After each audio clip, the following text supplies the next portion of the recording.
Hey guys, BuildZoid here, and so I was working on a PC part picker memory video, right? Just one of those videos where I go through all the different memory kits that I consider worth buying, and it occurred to me that while I have a lot of probably correct assumptions about how various XMP speeds and memory configurations stack up in terms of performance, I don't actually have any proof for that. So this right here, this lovely spreadsheet, is my proof that my assumptions are correct. I tested a whole bunch of XMP speeds that I actually consider worth buying. And so basically, you should subscribe and watch the PC part picker video because, especially 3200CL16, comes with a massive asterisk in the form of like, this bin is normally terrible, but there are exceptions to that. And if you want to know what those exceptions are, you should subscribe. Or if you've been watching the channel for long enough, you already know what that exception is because you've seen my past videos. So you can go search for which video I mentioned that in. Um, Good luck with that, because I don't remember in which video it would be revealed specifically, but I've definitely talked about this. Anyway, 3200CL16, which is just kind of the lowest of, well, the thing is, at the time that I was working on the PC part picker at the time, well, yeah, at the time that I was working on the PC part picker video, that was kind of the cheapest speed bin that I was like, oh yeah, this looks pretty decent, so I decided to test that. 3200 CL14 classic Samsung B-die bin, 3600 CL16. This I believe is the current sweet spot for DDR4 memory XMP speeds. 3600 CL14, a aggressive Samsung B-die bin, quite expensive. Uh, Interesting from an overclocker perspective, not that interesting from as we'll soon get to, not that interesting from an XMP performance perspective. 4000 CL18, sort of like a alternative 3200 CL14 bin. You can get it relatively cheap. Its XMP performance is actually quite good. Um, yeah, it's an okay speed bin, but again, it's kind of like if you don't want to buy a 3200 CL14 kit, then you would go for like a 4018, in my opinion. 4000 CL15, really aggressive G-Skill Samsung B-die bin. Um, Also, this is supposed to represent speed bins like 18, 19, 19, and 4000, 19, 19, 19 as well, because 18, 20, 20 is not like well, it's actually just one tick of timing in any direction is just not going to make that much of a difference to the overall performance. Um, but yeah, anyway, then we have 4000 CL15 as like the super aggressive Samsung B-die bin. This costs about $210 at the time that I was working on the PC part picker video. Then we have 4266 CL19, which is a strong Samsung B-die bin. These days, it's not that expensive. It used to be really expensive. And then we have 4400 CL19, which is actually surprisingly cheap. You can get that for $130 in the form of the Patriot Viper Steels. I have 4 sticks of that, and that's actually what I used for doing all of this testing was just my 4 sticks of Patriot Viper Steel memory. So for the single rank configurations, that's 2x8, and for the dual rank configurations, I was running 4x8. The motherboard used was the MSI Z490 Unify because I find that it's kind of the most flexible when it comes to dual rank memory support, like 4 DIMM memory support and 2 DIMM. Well, it's just the most flexible in terms of memory support in my experience. Whereas some of the other motherboards is like, if I run 4 DIMMs, they get a little weird, and they might be better in a 2 DIMM configuration, but they get weird with 4 DIMMs. Or if I run dual rank DIMMs, they get weird, and it's just like I don't want to deal with this. I want one motherboard, one memory kit, and then just test different configurations. So I use the Unify because it's kind of the least. It complains the least. Um, and then I tested all of those same XMP speeds in dual rank configurations because if you can buy 2 sticks of 3200 CL16, you can certainly buy 4 sticks of 3200 CL16 as well. And you can always get 16 gig DIMMs that are dual rank with those kinds of speeds as well, except maybe some of the aggressive B-die bins, but anyway, at least for Ryzen, that doesn't actually, well, for Ryzen, this testing is kind of irrelevant. Also, with dual rank, it's kind of hard well, the thing is, dual rank gets weird, so we're just not going to get into that. But the thing is, like, if you're running dual rank in 2x16 or 4x8, the way it performs per clock and per timing is the same, because the memory controller doesn't care if the memory rank is on DIMM 1 or DIMM 0. If there's a second memory rank, it'll rank interleave it. Now, you might get some subtiming differences in the form of the IOLs and RTLs and something like that, but you won't get like huge performance differences. between different like 2x16 versus 4x8, except for differences in the actual motherboard quality, which 2 DIMM motherboards absolutely slaughter 4 DIMM motherboards when it comes to memory overclocking capabilities. So but that's getting off track. This is right, like you're not going to be like, the whole point here is to test out different XMP speeds, not what's going to happen if you overclock, because when you start overclocking there are so many variables that yeah, things get very difficult. So the main reason I actually made this lovely chart is because I had the assumption that 3600 CL16 in dual rank just kind of wipes the floor with almost any single rank memory configuration out there. And I have to say my assumption was correct, at least based on the benchmarks that I chose, of which I mostly trust Linpack here, because Linpack is just a bunch of AVX math. A lot of AVX math. It's not a synthetic memory benchmark, it's a CPU and memory stress test that just so happens to have a performance metric that scales very well with memory throughput, because, well, when you're doing a lot of math on a large amount of data, that data does not fit in the cache, and therefore it has to come from the memory. So being able to quickly access it from the memory becomes very important and translates into performance gains. The issue I have with IDA is that, well, IDA doesn't really see much of a difference between 3200 CL14 and 3200 CL16, right? For read or write. In copy, it actually sees a decent difference, and in latency, you see a decent difference, but you see a similar difference with Linpack, right? And then if we look at like Geekbench 3, well, Geekbench 3 basically doesn't see a difference between these two settings at all. This is like the same score.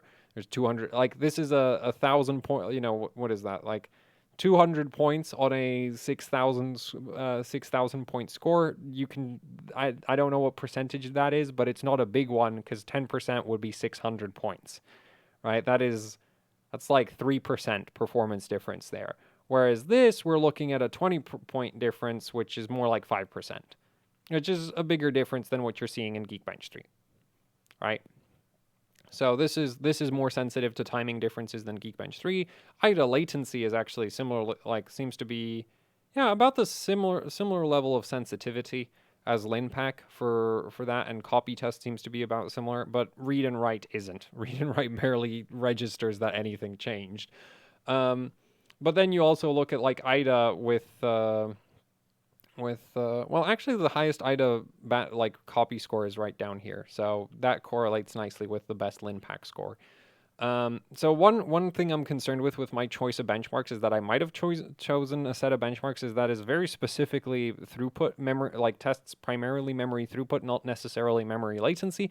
And the thing is, I'm not really aware of a benchmark that is very specifically memory latency sensitive, because as Linpack demonstrates right here, 3200 CL14 has a relatively large throughput advantage compared to 3200 CL16. Right? As in, you can actually move more data to and from the memory. So, like this right here. Also, I've run in, like with IDA, I have run into certain situations where certain timing, like certain like really bad subtimings wouldn't actually pick up in IDA. Now, for this testing, that's not happening because all of the subtimings are set by the motherboard, and I was checking that it wasn't doing anything completely stupid, but at the same time, it was auto settings, because if you're enabling XMP, well, with some motherboards, like this is the annoying thing with XMP. Some motherboards will actually use the entire XMP timing table from your memory sticks. Some motherboards will ignore the subtiming settings, which is honestly a good thing sometimes. Like, because I've had memory sticks where a lot of the subtimings are just terrible for some reason, and if you put them into a motherboard that ignores the subtimings, you don't get the terrible subtimings, and everything's great and awesome and your performance is good. And then if you have a motherboard that actually reads the full XMP table and uses it, you suddenly have terrible performance for no reason. And well, IDA is one of the tests where, that really failed, where I had a memory kit which had a bunch of really bad subtimings. In IDA, it scored perfectly fine, but then you ran Linpack, and Linpack was doing like 200 gigaflops, and I was like, are you kidding me? How is it running at like half the normal, like half the expected speed? Half. Yeah, it turns out IDA is just not that sensitive to certain timing adjustments, whereas Linpack is. Linpack seems to be sensitive to just about everything, so I really like it, but it doesn't seem to particularly favor latency. So if somebody has a suggestion for a benchmark that like very specifically targets latency instead of just sheer throughput, because that's the thing is like if your memory latency is lower, your throughput goes up. Like those two things are tied together, right? Unless you lower your clock speed and like unless you're lowering your clock speed as you're lowering your latency and the score keeps increasing in the benchmark, it's not actually a latency benchmark, it's a throughput benchmark. Um, so yeah, that's kind of the thing. And then I also thought about like alternatives to Linpack that I could have run, like say times by CPU test, except that's just doing CPU calculations with AVX again. So that's just Linpack, but lighter. And then I thought, oh, HWBot X265, which is video encoding using AVX acceleration. So that's just going to behave like Linpack again. And that's when I decided, you know what, screw this. We're just running Linpack for everything because it's convenient, it's quick, it's short. It spits out scores that are easily understandable, and it picks up on some really interesting performance anomalies that, like, I wasn't even aware that that was like I suspected something like that might happen, but I really wasn't aware that we would see something this interesting. So let's get into it. In terms of my assumption that this is actually just straight up the best memory like the best performance per dollar memory configuration, and that this kind of just wins against almost any single rank memory configuration, I'd say I'm correct, right? Because we're getting, what is it, 568 gigaflops, like around 570 gigaflops in Linpack, right?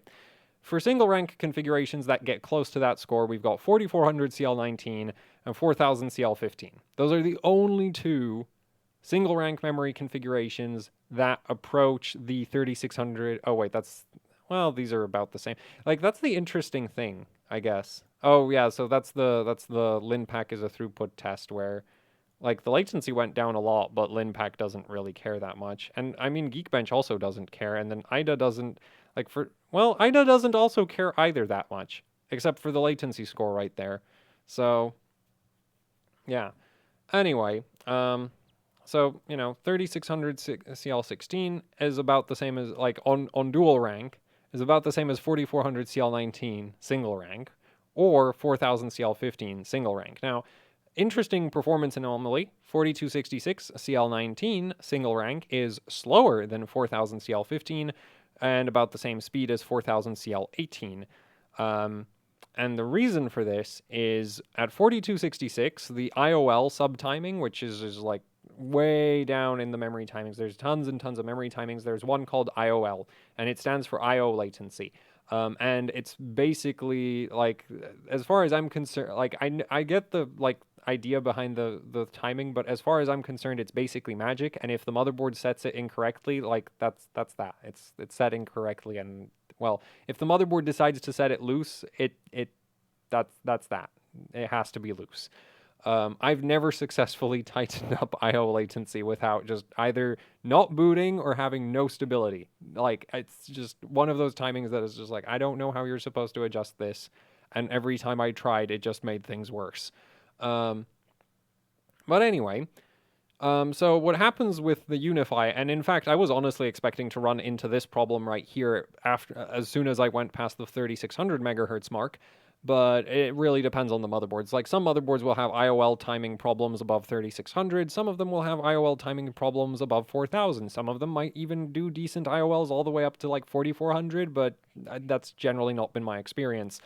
So anyway, going from 4000 to 4266, the IOL gets ridiculously loose. I think at 4000 CL15, the IOL is like 7, and at 4266 19, it's like 14. So you have like twice as much IO latency, which translates into a massive throughput loss and a slight latency penalty. And, well, Geekbench doesn't care because Geekbench is weird. Yeah, IDA complains on read speed. It doesn't complain on write, and it complains a little bit, like it complains on copy, but mostly on read. So yeah, this is really interesting. Where basically single rank 4266 megahertz memory, terrible. It's just like this doesn't make any sense to run at XMP speeds unless like Like, it just doesn't make sense to run this at all, because assuming you can't run proper IOLs, you're just going to lose a bunch of performance. Um, so that was really interesting. But at the same time, 4266 in dual rank is the best performing configuration of memory I tested. Best copy, best write, second best read, best Geekbench score, and best Linpack. Only the latency score isn't super low, but that's just like there seems to be some kind of subtiming penalty for running dual rank, and that raises the latency, or it's just dual rank adding some latency because the memory controller has to choose the rank or something. I didn't really look into it that much because, again, I don't actually care that much about the latency score. I mostly trust what Linpack spits out. So Linpack loves this. Geekbench loves this. IDA mostly likes it. And it still has that loose IOL. Like, I checked the IOLs when I was at 426619, and it still had those loose IOLs. But the thing is, once you're in dual rank, you aren't so... Like, the whole advantage to dual rank is that you have 2 ranks of memory on each memory channel. So now, if one of the memory ranks is busy doing something, like wasting a bunch of clock cycles on I/O latency, you can go do something on the other rank. Or at least, I'm not sure if this actually specifically applies to I/O latency. It probably, I assume it doesn't. I don't really actually care that much about the like theory behind most memory timings. So, I might be wrong about that. But the thing is, in dual rank, you essentially give the memory controller a like second set of memory that it can like distribute work to. And so what that means is we're much less sensitive to memory timings, right? Which you can also see in the form of like 3200 CL16 versus 3200 CL14. Like these were running basically the same IO latency, but the performance difference between them is 10 gigaflops, which is like 2%. Whereas the same timing difference in single rank makes a significantly larger performance impact, right? Like that's 20 points right there. Yeah, so this is like this is around 2.5% right there for the performance difference going between these two.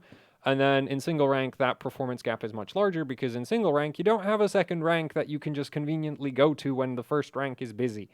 So that's why, once you have dual rank, the timings don't matter basically. Or they kind of don't matter. They still matter. Like, in theory, I could have loosened out 4266 to something stupid like 2132, 3232, and then it would perform worse than, everything else. Like, then it would actually perform pretty badly. I still think it might beat 3216, 3200 CL16. But yeah, it's not like your timings don't matter at all, but they do matter a lot less because you have a whole extra memory rank. So if one of them is busy, there's the other one. So that's the thing. So 4266 in dual rank actually makes perfect sense. If you buy a 2x8 memory kit of 4266 CL19 memory, you're wasting your money. But if you buy 2 of them, you have one of the best memory configurations that I tested here, which is just like, that's super weird in my opinion. It makes sense why it happens, but it's just super weird to actually see it in like benchmark results. And then 4400 CL19, that performs okay. The only issue is at 4400, the speed is actually kind of maybe a compatibility concern. And then 3600 CL16, it's like that's the thing is like this will cost you like $210. This right here, you can get that for around $150.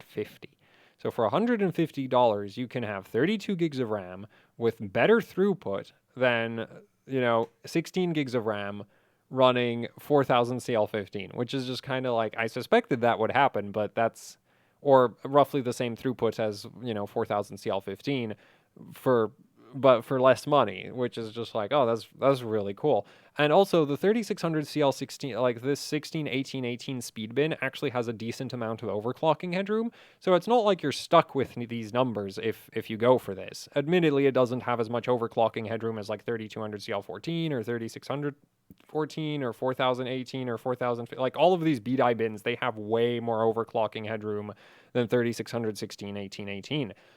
But this does still have some headroom, um, and it's way cheaper because like 3200 CL14 is $100 a stick. I mean, $100 per 16 gigs. So if you're going to be buying 32 gigs of that, that's $200. That's again more expensive than 32 gigs of this stuff. And if you don't overclock your 3200 CL14 kit, it is just straight up slower than the 3600 CL16, both in single rank and dual rank configurations. You'll also notice that there's not much of a latency difference between the two because 3600 CL16, like the thing is, memory timings are measured in clock cycles. So CL16 at 3600 is very much not the same as CL16 at 3200, which is why the IDA latency is lower, but much more importantly, Linpack is doing a lot more gigaflops. So that's kind of the thing, is just like, yeah, 3600 CL16 is, as far as I'm concerned, the performance per dollar sweet spot right now. 3200 CL14, if you're not overclocking it, makes 0 sense. It costs more than a 3600 CL16 kit. It performs worse than a 3600 CL16 kit. You gotta overclock these. Like, the cool thing is, a 3600 CL14 kit should be easy to get. Something like 4000, 18, 20, 20 should be easy to do. 40, and like, this should be easy to do, but you're going to run into that loose IOL problem again, so you probably don't want to do that. But you could do this, and that actually performs okay-ish. Though I would probably stick to 4000, where the IOLs are still correct, like, still good, and then try to run the lowest memory timings at 4000 CL15. Though the thing is, you can still compensate for some of the IOL issues with just sheer frequency, so it depends. Like, once you get into the overclocking side of things, it gets really messy, but these have a ton of overclocking headroom. But if you don't overclock them, yeah, you're just spending money for no good reason. 3600 CL14 is kind of the same situation where, like, it doesn't really perform that much better than 3600 CL16, because the funny thing is, like, the timing difference here is even smaller than this. Right, because here, like, your TCL goes down 2 ticks, TRCD goes down 4 ticks, TRP goes down 4 ticks, TRAS goes down 4 ticks. But at 3600, you're going down 4 ticks, 3 ticks, 3 ticks, 3 ticks. So the timing advantage here between 3614 and 3616 is smaller than between 3216 and 3214. Which is also why, like, the performance, gap is a bit smaller between the two percentage-wise. And also in dual rank, 3614 just runs into that same issue where it's like, if you're not overclocking this, you are just wasting your money again. So yeah, that's kind of fun to see. Also, 3600 CL14 generally costs around $160 to like $180 for 16 gigs. So if you're going to buy 32 gigs of that, that's going to cost you $300. That's going to cost you basically twice as much as the 3600 CL16 sticks. So again, if you're not manually overclocking those, massive waste of money, because the XMP on them just isn't really that fast. So yeah, and I always suspected this is the case. Like, a couple ticks of primary timings never really did anything. Okay, like, I like, the thing is, yes, we sell memory kits by primary timings because, unfortunately, the XMP profile doesn't have enough, like, space in it to fit an entire timing table. And even if it could, you would have potential compatibility issues with various motherboards, so it's just like nobody would actually. And then there's also a lot of motherboards that just straight up ignore the subtimings, and then it's just like, well, even if we included all the extra subtimings in there, the motherboard won't read them and won't apply them. And if it doesn't apply them, then we're going to be back to square one with this level of performance. Right, where it's just like, yeah, 3614 performs about the same as 3616. So that's kind of like super interesting. At the same time, I'm not trying to diss 3600 CL14 kits. Like, some of the best memory, as like from an overclocking perspective, some of the best memory sticks I have are 3600 CL14 speed bins. But again, it's like for overclocking. If you're not gonna overclock, this is that's just a waste of money. And that's kind of the whole point of this chart, is just like, if you're just running XMP with auto subtimings, what kind of differences are you getting? And it's just like, well, not much. You're not getting big differences unless you're going up in, like, actually going up in speed and maintaining some kind of decent timing. Though admittedly, well, and then once you go past a certain speed, your IOLs just screw you over, and yay. So yeah, this is super, like, the thing is, like, going forward, I'm gonna use this chart as a reference for like purchasing recommendations for like XMP settings. Um, because I always suspected this is true. Like 3200 CL14 being massively faster than 3200 CL16 just doesn't make sense because the subtimings are basically the same, and the primaries don't make that much of a difference to the actual throughput, right? I mean, you can see that in the bandwidth readings from IDA, or you can see that in the Geekbench score. There's just not that much of a difference, because the primary timings are just like the tip of the iceberg. What the primary timings are good for is determining if a memory kit is likely to be Samsung BDI or some other memory chip, and to determine what kind of binning quality, like how strict the binning for the memory chips in the sticks are. So if you're into overclocking, it's just like this should be really cool for as an overclocking memory kit, but as an XMP kit, uh, I'd rather buy this. I'd rather have 32 gigs of RAM, especially since the throughput is going to be about the same.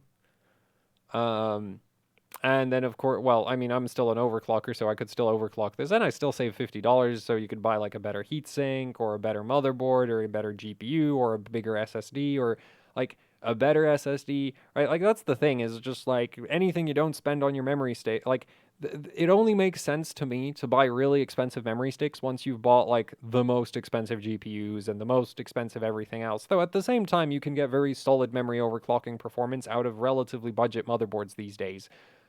Actually, well, I say relatively budget, but like, so on AMD's side, like on B550, you could get like a $150 motherboard. You're going to have solid memory overclocking. On the Intel side, you need to spend like $180 before you get solid memory overclocking support. Because fun fact, the MSI Z490 unifies memory topology is exactly the same as like basically every other Z490 MSI motherboard under it. Um, so yeah, in terms of the actual memory overclocking capabilities, these numbers that I have here should apply to almost any Z490 MSI motherboard out there, except like the Godlike, because the Godlike uses an 8-layer PCB. So it might be able to do well on auto settings. It should actually behave the same, but if you start manually overclocking, it might have a slight advantage. Anyway, yeah. So there. Hopefully this video made some amount of sense. At the same time, I still feel like, so while I do intend to use this going forward, I do have a doubt sitting in my head that I've subconsciously selected a variety of benchmarks that very specifically favor what I like to believe, which is that this is superior to all of this. And while Linpack certainly agrees with that, but as I mentioned earlier, it's like TimeSpy's CPU test is just another AVX accelerated workload, which is going to behave like Linpack, because the whole issue with it, like the reason AVX is so memory intensive is because it's used for processing large amounts of data that need to sit in the RAM. Therefore, it's going to behave like Linpack. And then there's HWX265, which again should just behave like Linpack for the same reasons as TimeSpy CPU test does. And so the only thing that I'm kind of wondering is like, is there a benchmark that would correlate more closely with the IDA latency instead of the Linpack gigaflops? Like, is there a benchmark where 4000 CL15 is always better than, even, I don't know, like 4266 CL19? Or 3600, well, actually, like the thing is, 3600, in terms of throughput, these two are very close together. So it wouldn't surprise me if a benchmark which was ever so slightly latency biased would actually push this one ahead. But, maybe like 4018, right, versus 4015. Like, according to Linpack, they aren't even close, right? Like, that's a like 40-point difference between the two. Like, this is doing almost 600, and this is this is doing like 560. So that's like a 35-point difference, because I'm rounding one of them up and I'm rounding the other one down, so that's like 35 points, which is a significant difference on a 600-point score. But yeah, like, those shouldn't be close, but maybe there's a benchmark where it would still prefer this instead of this. It's just that I can't think of one, or maybe I just don't want to think of one so that I can feel like my chart is better. I really want to just compress everything for space efficiency, even though it's just like this fits on the screen just fine.